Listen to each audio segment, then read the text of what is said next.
안녕하세요, 로파잉입니다. 요즘같이 힘든 시기에 장사하는 사장님들이 하시는 말씀이 있습니다. 사람을 한 명 더 쓰는 순간 그날 장사는 남는 게 없어진다인데요. 평일 저녁 7시 서울 번화가를 가봐도 불이 꺼진 간판이 띄엄띄엄 보입니다. 저녁 장사가 이렇게 조용하니 월세 내는 것도 버거운 수준입니다. 매장을 늘리면 매출도 따라오던 공식은 이미 현장에서 처참히 깨져버렸습니다. 지금은 오히려 매장을 하나 더 늘리는 순간 적자가 된다는 말을 하고 매장 수를 늘리면서 인력을 투입해 매출을 키우던 기존 성공 방식은 더 이상 통하지 않는 시대가 되었습니다. 인건비와 식자재 가격, 임대료가 동시에 오르면서 팔수록 손해라는 말이 주변에서 많이 들리기 시작했습니다. 업주들 사이에서는 당장 얼마나 버틸 수 있을까? 코로나 시기 빚으로 감당했지만 이제는 코로나보다 더 경기가 안 좋다. 이렇게 대한민국 소비 위축이 실감되는 기사들이 많습니다. 삼겹살 가격은 계속 오르고 가성비가 떨어지니 청첩장 모임도 부담되는 분위기인데요. 예전에는 친한 친구들이 결혼할 때 편하게 삼겹살을 먹으면서 청모를 하기도 했습니다. 하지만 오히려 레스토랑보다 더 비싼 곳이 되어버리니 고깃집에서 모임은 사치가 되었습니다. 이렇게 각종 모임을 가성비 있는 식당에서 하다 보니 양극화는 심해지고 전부 다 가격을 내세우고 있습니다. 소고기 8,900원, 삼겹살 3,900원 이렇게 간판을 보면 공격적인 마케팅을 하고 있는데 당장 매출은 높겠지만 세금까지 다 내고 나면 사장님이 가져가는 수익은 굉장히 적은 수준입니다. 월 매출 1억을 찍어도 중소기업 다니는 직장인보다 덜 버는 사장님도 보이는데요. 저녁 7시 가장 핫한 시간에 번화가를 가봐도 예전 같지 않습니다. 2차 술집은 이미 사양산업이라는 얘기가 많이 나오고 고깃집에서 모이는 약속도 상당히 줄었습니다. 시장의 변화는 인력에서 가장 먼저 나타났습니다. 주방과 홀을 동시에 책임지던 직원은 빠져버렸고 사장은 더 오래 불 앞에 서게 되었습니다. 피크타임에 장사가 잘 되면 알바생을 더 뽑았지만 지금은 매출이 조금 늘어도 인건비로 다 빠집니다. 외식업계에서 인력 감축은 이미 일상입니다. 혼자 요리하고 고기도 구워주고 청소까지 하시는 분들도 보이는데요. 서비스가 나빠질까 걱정이 되지만 지금은 서비스보다 생존이 먼저입니다. 사람이 곧 경쟁력이던 외식업계가 이제는 사람을 가장 먼저 줄여야 할 비용이 되었습니다. 국가 데이터 자료를 보니 최근 몇 년 사이 고용원 없는 자영업자 수는 430만 명 안팎까지 증가했습니다. 직원을 둔 자영업자는 상대적으로 확 줄었습니다. 매출 전망이 올해도 불투명하니 자영업 현장에서는 사람을 늘릴지 말지의 문제가 아니라 이제 어떻게 혼자 버틸지를 고민하는 분위기입니다. 혼자 일을 하게 되면 아무래도 영업시간은 단축할 수밖에 없습니다. 코로나 시기 전에는 늦은 밤 새벽까지 불을 켜두던 가게들이 있었지만 지금은 아예 시장 분위기가 달라졌습니다. 점심은 간단히 회사 근처에서 해결하고 저녁은 집에서 먹는 소비 패턴이 퍼지면서 외식업의 핵심 시간인 저녁 시간 영업이 무너졌습니다. 고깃집을 운영하는 사장님들에게 저녁 7시부터 9시가 승부처였습니다.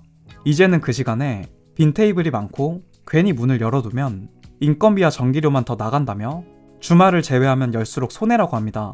8년에서 10년 이렇게 오래 한 골목을 지키던 단골 고깃집들은 줄어드는 손님에 내야 할 돈이 많아지니 폐업을 선택하고 있습니다. 버티는 시간이 점점 짧아져 2023년 말 기준 외식업체 폐업률은 전국적으로 10% 안팎까지 증가했습니다. 작년에는 코로나 시기보다도 수치가 높았습니다. 예전에는 폐업 사유 중 1순위가 임대료였습니다. 요즘에는 인건비가 압도적으로 폐업 원인입니다. 사람을 쓰면 감당이 안 되고 안 쓰자니 사장님 몸이 빠르게 망가지는 구조입니다. 앞으로 대한민국은 인건비 폭탄이 준비되어 있습니다. 배달 라이더부터 편의점 알바도 퇴직금이 보장될 것 같은데요. 식당 알바생 같은 프리랜서도 근로기준법상 근로자로 쉽게 인정받을 수 있는 법안이 추진됩니다. 최대 870만 명이 적용될 것으로 보여지고 자영업자에게는 정말 인건비 폭탄 그 자체입니다. 2024년 기준 국세청의 사업소득세 원천 징수 대상은 870만 명이고 대다수 매장의 인건비 부담이 큰 구조입니다. 소비 부진으로 매출까지 저하된 이중고 상황에서 퇴직금부터 수당 등 법적 의무가 더해지면 사장님들은 운영을 어떻게 해야 할까요? 시급 9,860원 적용을 하고 상시 근로자 4인 고용 사업장 기준으로 보면 연간 4,200만 원의 추가 임금이 발생합니다. 인건비가 증가하면 가격에 반영할 수밖에 없고 가격이 인상되면 결국 산업 전반이 위축될 것입니다. 기업이나 경영주 입장에서는 직원을 채용하는 대신 키오스크 같은 자동화 기기를 도입하는 등 리스크에서 최대한 벗어날 것이고 소득과 일자리 모두 줄어드는 부작용이 발생합니다. 배달 플랫폼 입장에서도 라이더 인력을 줄이게 된다면 서비스 품질에도 당연히 영향을 미칠 수밖에 없습니다. 배달콜을 받기 위한 대기 시간도 노동시간으로 간주되는 건 시장에 큰 변화를 가져올 것 같은데요. 24시 운영 점포가 많은 편의점도 우려하는 목소리가 커집니다.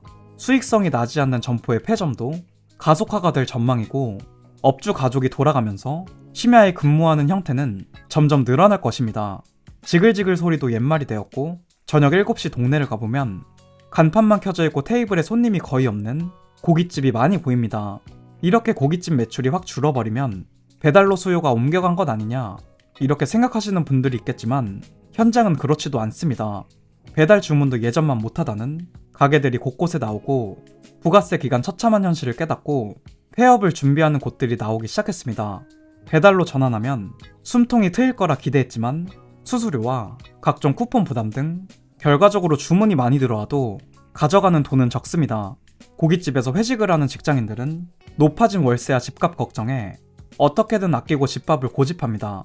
가정이 있는 분들 역시나 쿠팡이나 마트에서 신선한 밀키트 제품도 선택지에 많이 넣고 있습니다.